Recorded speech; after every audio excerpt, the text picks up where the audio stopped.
মা মা এই থাকলো লাউ শাক, এই থাকলো মৌরালা চুনো মাছ। লাউ শাকের পাতা দিয়ে মৌরালা চুনো মাছের বড়া করবে, ঠিক আছে? আসলে খাবো। দেখেছো কাণ্ড, লাউ পাতা নিয়ে এসছে, চুনো মোরালা মাছও নিয়ে এসছে। তার ঠাকমা আগে করতো সেই রকম ধরনের লাউ পাতা দিয়ে চুনো মোরালার বড়া করতো, তার সেই আগেকার স্বাদ ঘুরে আসছে। খাবে খালি যখন তখন বলবে, মুখের স্বাদে বলবে মা ঠাকমার মতো করো। এখন এইটা করতে গেলে আরও হ্যাপা আছে। কিন্তু মোরালা মাছটা দেখুন কত সুন্দর মোরালা, একবারে বীজওয়ালা মোরালা, দেখে হয়তো লোভ সামলাতে পারেনি, সেই জন্য নিয়ে চলে এসে যে ঠাকমার মতো খাবে। করতে তো হবে, হ্যাপা আছে, কিন্তু ভালো লাগে খেতে, জানেন তো। তাই যাই, মাছটা পচে যাবে, মাছটা আগে কেটে বেছে ধুয়ে আনি, তারপরে গিয়ে কাটাকুটি করব, অন্য কাজ আছে, এলে কথা আছে। এই মৌরালা মাছগুলো কি বড় বড়, এগুলো ছোট মৌরালা নয়। এর পেটগুলো দেখুন বিচে ভর্তি, একবারে খেতে যা লাগবে না। এগুলো কিন্তু আমি একটু অন্য ধরনের ছাড়াবো। আর ছোট মৌরালাগুলো সেগুলোকে আমরা পেটটা একটু টিপে নিতাম, টিপে নিয়ে সেটাকে গালসাটাকেও বের করতাম, ল্যাজটাকে কাটতাম, আর সেই মাছের সেই যে তেলটা বেরাতো সেটা ভাজা খাওয়া হতো। আর এটা কিন্তু আমি সেরকম ধরনের কাটবো না, কারণ এটা কেটে নিলে, এটা বড় বড় মোরালা তো, এর পেটে বিষটা ভাল লাগে। আর যখন সব কামড় দিবে, এরকম করে কামড় দিবে মোরালা মাছ খেতে, বিষটা মুখে পড়বে। আর এটা একটু অন্য ধরনের ছাড়ালেও, এটা কি জানেন তো, গালসার সাইডে একটু এইটাকেও কেটে নিতে হবে, একটু কেটে নিলে তার একটু তেল যে তার মানে তিতা মানে পিত্তি যেটা বলে সেটা বেরিয়ে আসে। কিন্তু তাও আমি ভাবছি এটা করব না। কেন করব না? এটা করলে মাছের বিষটা বেরিয়ে আসবে।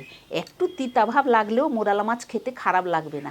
আমাদের এটা তিতাটাও খেতে সবাই ভালোবাসে। এই যে একটা মোরালা মাছ নিলাম, এই যে মাথার দিকার এই যে গালসাটা এরকম করে ছুলে নিচ্ছি, দু সাইডের গালসাগুলো এই যে দেখুন, এইরকম করে দু সাইডের গালসাটা ছুলে নিলাম।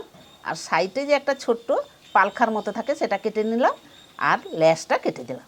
এর আর কিচ্ছু কাটার কোনো দরকার নেই, কারণ আমি তার পেটটা টিপছি না, বিষটা আছে যেহেতু। এই রকম করে আমি সব মাছগুলোকে ছাড়িয়ে নেব, কারণ আজকে আমার সোমবার, আমি নিরামিষ বাড়িতে খাই। আর আমি তো আর খাবো না, তারাই কজন খাবে, এটা হলে হয়ে যাবে, এটা থাক, পরে আমি তেল ঝাল করে তাদেরকে করে দিব, খাবে তারা। যাই উঠি এবারে। মাছটা ধুয়ে নিয়ে চলে এসেছি, মাছটা থাক। মাছটাকে প্রথমে ম্যারিনেট করতে হবে। ম্যারিনেটের জন্য দুটো মশলা বাটা দরকার, সেই জন্য আমি আগে শিলটা নিয়ে আসি, মশলাটা বেটে নিই। শিলটা নিয়ে চলে এসেছি। পোস্ত, সর্ষে দুটোকে একসাথে বেটে নেব। এতে কিন্তু মশলা খুব কম লাগে, খেতেও দারুণ লাগে। আর প্রথম পাতে গরম ভাতে উফ যা লাগবে না, দারুণ। এবারে যাই, মোরালা মাছটাকে নিয়ে আসি, ম্যারিনেট করব। নুন, হলুদ, পেঁয়াজ কুচি, কাঁচা লঙ্কা কুচি, সর্ষে পোস্ত বাটা, সর্ষের তেল, সবগুলোকে ভালো করে ম্যারিনেট করে নেব। এটা হচ্ছে প্রথম ম্যারিনেট, এটাকে ভালো করে ম্যারিনেট করতে হবে। ব্যাস হয়ে গেছে ম্যারিনেট করা। আমি হাতটা ধুয়ে আসি। লাউ পাতাগুলোও নিয়ে চলে এসেছি। লাউ পাতা তো ছেলে বোঝা করে এনে ফেলে দিয়েছে, বাজার থেকে এনেছিল, যা গরম আর রোদ পড়েছে ঝাম লেগেছে। আছে পাতা, ভালোই আছে। হ্যাঁ, এটা একটা রাখি, এটা একটা নিই, অনেক ঝাম লেগেছে। একটা পাত্র নিয়ে চলে এসেছি। পাত্রটা নিয়ে এসেছি কেন, লাউ শাক পাতাটা তো ধুতে হবে ভালো করে, সেই জন্য এই বড় জায়গা নিয়ে এসেছি। ভালো করে আমি এটাকে ধুয়ে নেব, আসছি ধুয়ে নিই। আর একটা পাত্রও নিয়ে চলে এসেছি। এবারে কি করব দেখবেন, চলে আসুন। একটা লাউ পাতা নিলাম, ভালো করে মেলিয়ে রাখলাম। কয়েকটা মোরালা মাছ নিলাম, মাছ বরাবর রেখে দিলাম। পাতাটাকে এইরকম সাইড করে নিয়ে মুড়িয়ে নিলাম। আবারও এই পাতাটাকে নিয়ে সাইড করে মুড়িয়ে নিচ্ছি। আবারও আমি এই সাইডের পাতাটাকে নিয়ে মুড়ে নিলাম। আবারও এ ধারের পাতাটাকে নিয়ে আবার এরকম মুড়িয়ে নিয়ে এসেছি। তারপরে এইরকম করে মুড়িয়ে এই পকেটের মধ্যে একটু ঢুকিয়ে দিলাম। এই রকম করে আমি পুরো পাতাটাকে মুড়িয়ে নেব। আবারও কয়েকটা মাছ নিয়ে নিলাম, মাছ বরাবর রেখে দিলাম। আবারও পাতাটাকে সাইড করে মুড়িয়ে নিচ্ছি। এই রকম করে দু সাইডের পাতাগুলো এরকম মুড়িয়ে নিলাম। আবারও সাইডের পাতাগুলোর এই রকম ধরনের মুড়াচ্ছি। আবারও এই সাইডের পাতাটাকে ভালো করে মুড়িয়ে নিলাম। এই রকম করে পাতাটাকে নিয়ে ডোগাটাকে এই পকেটটাকে আমি মুড়িয়ে নিলাম। এই রকম করে পুরো পাতাটাকে আমি মুড়িয়ে নিয়েছি। এই মুড়াটাই হলো আসল। মুড়াটা যদি একটু সাবধান করে মুড়েন আর ভালো করে মুড়া থাকলে সেটা যদি না বেরায়, সেইটাই হলো মেন জিনিস। আবারও আমি মাছ বরাবর পাতার মধ্যে রেখে দিচ্ছি। আর সব সময় মাছ বরাবর মাছটাকে রাখবেন, দিলে পাতাটা মুড়াটাও ভালো হবে আর বেরাবে না। আবার পাতাটাকে সাইজ করে মুড়ে নিচ্ছি, এইরকম করে মুড়ে নিলাম। আবারও এই সাইডের পাতাটাকে আবারও এইরকম নিয়ে চলে এসেছি। আবারও পাতাটাকে ডান ধারের এইরকম করে মুড়ে নিলাম। আবারও বাম সাইডের পাতাটাকে এরকম মুড়ে নিলাম। আবার পাতাটা ডোগার পাতাটাকে নিয়ে মুড়িয়ে এই পকেটের ভিতরে ঢুকে দেবেন। এই যে এইরকম করে ঢুকে দেবেন, দিলে দেখবেন আর বেরানোর সম্ভাবনাও থাকবে না। এই যে দেখুন, এই সমস্ত মোড়া হয়ে গেছে। হাতটা আগে ধুয়ে আসে, এগুলো সব নিয়ে চলে যায়। এবারে একটু ব্যাটার লাগবে, সেই ব্যাটারে একটু মশলা লাগবে। মশলাটা অল্প মশলা, বেশি লাগবে না। সেই অল্প মশলাটা বেটে নেব। পেঁয়াজ, এই অল্প একটু আদা কোচানো, এই 4-6টা রসুন কোয়া, এটাকে একসঙ্গে বেটে নেব। বাটা হয়ে গেছে, মশলা বাটাও শেষ, সমস্ত গোছানাও শেষ। এদিকে তো দেখলেন পাতাটা মোড়াও শেষ, সেটা আগেই শেষ করে ফেলেছি। এবারে কি করব, একটা বড়া ভাজার জন্য ব্যাটার তৈরি করব। একটা পাত্র আমি কাঁচের বাটি নিয়ে চলে এসেছি, রাখলাম। এখানে 1 বাটি বেসন নিয়েছি, ওটা দিয়ে দিলাম। চাল গুঁড়াটাও দিয়ে দিলাম, হলুদ গুঁড়ো দিয়ে দিলাম, লঙ্কার গুঁড়ো দিয়ে দিলাম, কালো জিরাও দিয়ে দিলাম। এখানে যে পেঁয়াজ আদা রসুনটা বেটে রেখেছিলাম ওটাও দিয়ে দিলাম। পরিমাণ মতো নুন, অল্প অল্প জল দিয়ে ঘন করে একটা ব্যাটার বানিয়ে নেব। তারপরে আবারও অল্প অল্প জল দেব। এই রকম করে অল্প অল্প করে জল দিতে থাকবো। প্লেন করে হাতের সাহায্যে আগে ভালো করে ফেটিয়ে নেব, একেবারে গিটলি গিটলি না থাকে, ডেলকি ডেলকি। ব্যাটারটা এরকম মাখাবেন, নয় মোটা নয় পাতলা, মাঝারি ধরনের মাখাবেন, দিলে ভালো হবে। এই যে দেখেছেন, নয় মোটা নয় পাতলা, এই মাঝারি ধরনের ব্যাটারটাকে করে নিতে হবে। হয়ে গেছে। এবারে আমি হাতটাকে ভালো করে মুছিয়ে নিই। যাই, এবারে হাতটা ধুয়ে আসে, আবার গুছিয়ে আর বড়া ছাঁকবো। হাতটা ধুয়ে আসি, সব গুছিয়ে নিয়েছি। একটা প্যানও নিয়ে চলে এসেছি, বড়াটা ভাজবো বলে প্যানটা বসিয়ে দিলাম। গ্যাসটা জ্বালাই, গ্যাসটা জ্বালিয়ে দিলাম। প্যান গরম হয়ে গেছে, সর্ষের তেল দিয়ে দিলাম। এবারে বড়াগুলো এক এক করে দিয়ে দিই। বড়াটাকে নিলাম, বেসনে ডোবালাম, দুদিক দিয়ে কোট করলাম। এইরকম করে কোটটা করে নিচ্ছি, ভালো করে ডুবিয়ে নিতে হবে। এই যে এবারে প্যানে দিয়ে দিলাম।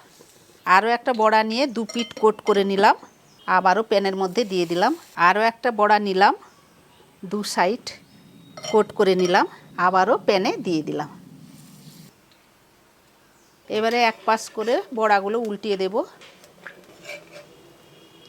কালারগুলো দেখুন, এক পাশ উল্টানোর পরে কি সুন্দর লাল লাল হয়ে গেছে। আরও একটা আছে, সেটাকেও উল্টিয়ে নিচ্ছি। এই যে দেখুন কি সুন্দর লাগছে দেখতে। আমি বড়াগুলোকে 5-7 মিনিট কম আঁচে ভাজতে দিয়েছি, তারপরে আবার উল্টিয়েছি। এটাও 5-7 মিনিট কম আঁচে ভাজতে থাকতে হবে, কারণ ভেতরে তো মাছের পুর দেওয়া আছে মাঝখানে, সেটা তো একটু সেদ্ধ হবে। ধীরে ধীরে ধীরে ধীরে কমে আঁচে হলে সেটা সেদ্ধও ভালো হয়, আর উপরের ভাজাটাও মচমচে হয়, খেতেও ভালো লাগে। 5 থেকে 7 মিনিট হয়ে গেছে, এবারে আবারও উল্টিয়ে দিচ্ছি।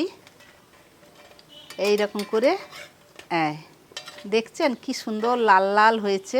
বড়াগুলো হয়ে এসছে, এপিট ওপিট করে প্রায় আমি 15 থেকে 16 মিনিট অবধি ভেজে নিয়েছি। এবারে আমি বড়াগুলো তুলে নেব। বড়াগুলো তুলে নিলাম। আরও একটা বড়া নিয়ে নিলাম, বড়াটাকে আবারও ডুবিয়ে নিলাম ব্যাটারে, এটা তেলের মধ্যে দিয়ে দিলাম। আবারও একটা নিয়ে নিলাম, আবারও ব্যাটারটাকে ভালো করে বড়ার মধ্যে মাখিয়ে নিচ্ছি। ভালো করে কোট করে নিতে হবে কিন্তু। আবারও তেলের মধ্যে দিয়ে দিলাম, আবারও একটা নিয়ে নিলাম, আবার দিয়ে দিলাম। বড়াগুলো উল্টিয়ে দেব। কি সুন্দর দেখছেন, একবারে ভালো করে হালকা আঁচে করছি বলে লাল লাল করে ভালো লাগে। এই পিঠটাও উল্টিয়ে দিই। এটাও 15 থেকে 16 মিনিট আমি ভেজে নিয়েছি, হয়ে গেছে। এই যে দেখুন, এবারে তুলে নেব, রেখে দিলাম। আর বড়া জানেন তো, গরম গরম না হলে খেতে একদম ভালো লাগে না, ঠান্ডা হয়ে গেলে একেবারে ভালো লাগে না। সেই জন্য এক কাজ করি, তাড়াতাড়ি বাবুকে ডেকে দিই, দিলে খাবে গরম গরম ভাতের সঙ্গে গরম গরম বড়া। বাবু রে, গরম গরম লাউ পাতার বড়া হয়ে গেছে, খাবি চলাই। যাই বাবুকে তো ডেকে দিলাম, ভাতটা বেড়ে নিয়ে আসি তাড়াতাড়ি। নে ভাত বেড়ে নিয়ে চলে এসেছি, তাড়াতাড়ি খা। এই যে বড়া গরম গরম, সেই জন্য তো ডাক দিলাম তাড়াতাড়ি ছেঁকে। এত বড় বড়, এত বড় বড় লাউ পাতা, সাইজগুলা তো বিশাল এক একটা। মানে বেশি বেশি করে মৌরালা মাছগুলোও বড় ছিল, সেই জন্য মানে বেশি বেশি করে মাছ দিয়ে বড়। ঠিক ঠিক। বড় একটা নিলাম, ভাতটা ভাঙলাম তো। বড়াটা ঠান্ডা হয়ে যাবে না, তাড়াতাড়ি খা। আর গরম গরম কড়কড়ানি আওয়াজটাও শোনা, আর ভেতরে কি আছে সেটাও দেখাও।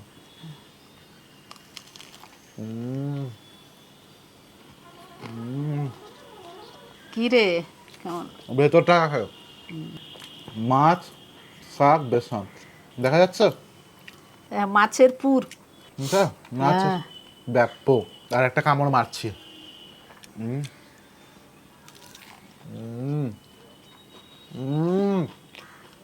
গরম ভাত,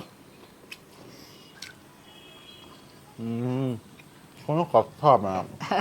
এগুলো হচ্ছে পুরোনো দিনের রেসিপি।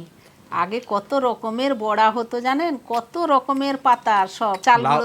লাউ পাতা একটা আলাদা স্বাদ পাচ্ছি, লাউ পাতা তো জানেন, মাছের যে ম্যারিনেট করেছে তার একটা আলাদা স্বাদ। আবার বিশেষ করে মৌরালা মাছ, আর মৌরালা মাছের বীজ আছে, বীজটাও আমি পাচ্ছি যখন কামড়াচ্ছি। মাগো এত অপূর্ব স্বাদ, আমার তো মনে হয় না একটাই আমার মন ভরবে। হ্যাঁ খা, আর একটা আমি খাবো। আর ঠিক আছে খা, অনেকগুলো ভেজেছি। বেসনে কি দিয়েছো, এত সুন্দর স্বাদ আসছে। বেসনে আর কি, চাল গুঁড়ো একটু, আর আদা রসুন আর পেঁয়াজ বাটা, আর এই কালো জিরে, লঙ্কার গুঁড়া, হলুদ গুঁড়া, নুন, এই তো দিয়ে গুঁড়ো মাছ যদি একবারে ছোট ছোট চুনো মাছগুলা সেটা মাখিয়ে নিলে তো সেই এর মতো হয়ে যায়, সেটা এইরকম দিয়ে আস্তে করে পাতাই করলে। এটা হচ্ছে বড় বড় মৌরালা মাছ, বীজবালা, এইরকম লম্বা লম্বা আছে তো, 3 পিস দিতে পাতাটা পুরো হয়ে যাচ্ছে, সেই জন্য বড় ভাঁজ করে আনতে বড় হয়ে গেল। অনেকেই ভিডিওতে চায় যে তোমাকে আমি রোজ খাইয়ে দিই, কিন্তু মা 2 দিন সপ্তাহে বার করে।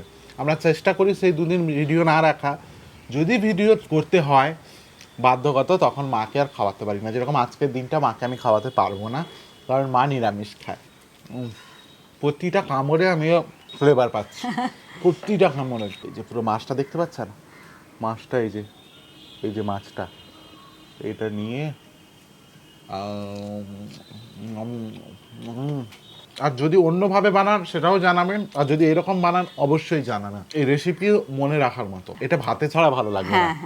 যাকে সবাই মিলে এখন খেতে বসবো, নয়তো আমি আবার আরো 2টো হয়তো খেয়ে নিতে পারি। তাই সবাই যখন খেতে বসবে আগে একটা করে নেব। আজকের জন্য এইটুকু, আবার ফিরে আসছি অন্য রেসিপি নিয়ে। ততক্ষণ আপনারা ভালো থাকবেন, সুস্থ থাকবেন, ভালো মন্দ খাবার খাবেন। এই লাউ পাতায় মৌরালা মাছের বড়া, চুনো মাছের বড়া অবশ্যই করে খাবেন, আর সবাই মিলে খেয়ে বলবেন তৃপ্তি করে, দারুণ।